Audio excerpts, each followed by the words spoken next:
आप सभी ग्राम पंचायत पचरत्तन दक्षिणी क्षेत्र वासियों से नव निवेदन है कि आपके पंचायत से पंचायत समिति सदस्य पद हेतु समाज सेवी, योग्य, कर्मठ, शिक्षित एवं भावी उम्मीदवार माननीय प्रवीण कुमार सिन्हा उर्फ पिंटू टेलर्स जी को पंचायत समिति पद पर अपना बहुमूल्य वोट देकर भारी मतों से विजयी बनाए। सुना भैया मजदूर किसानवान हो पंचायत समिति बनैहा। सुना भैया छात्र नौजवान हो पंचायत समिति बनैहा। प्रवीण भैया गरीब के सपनावान हो अबरीना के जीतैहा। पिंटू टेलर गरीब के सम्मानवान हो पंचायत समिति बनैहा। आप सभी ग्राम पंचायत पचरत्तन दक्षिणी क्षेत्र वासियों से नव निवेदन है कि आपके पंचायत से पंचायत समिति सदस्य पद हेतु समाज सेवी, योग्य, कर्मठ, शिक्षित एवं भावी उम्मीदवार माननीय प्रवीण कुमार सिन्हा उर्फ पिंटू टेलर्स जी को पंचायत समिति पद पर अपना बहुमूल्य वोट देकर भारी मतों से विजयी बनाए। शिक्षित समाज सेवी कर्मठ सबके चहेता। इनके समझिहा चाचा अपना ही बेटा, अपना ही बेटा।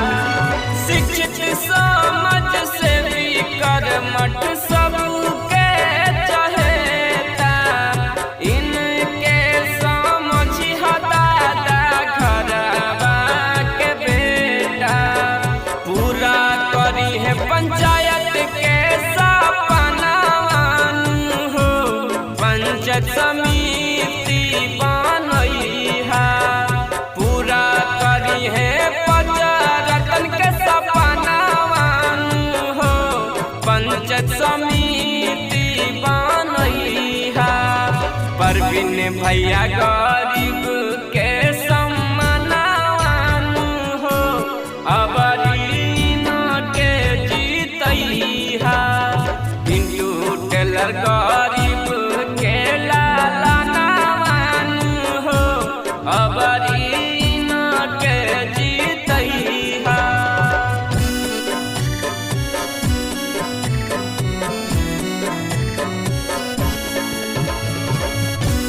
आप सभी ग्राम पंचायत पचरत्तन दक्षिणी क्षेत्र वासियों से नव निवेदन है कि आपके पंचायत से पंचायत समिति सदस्य पद हेतु समाज सेवी, योग्य, कर्मठ, शिक्षित एवं भावी उम्मीदवार माननीय प्रवीण कुमार सिन्हा उर्फ पिंटू टेलर्स जी को पंचायत समिति पद पर अपना बहुमूल्य वोट देकर भारी मतों से विजयी बनाए।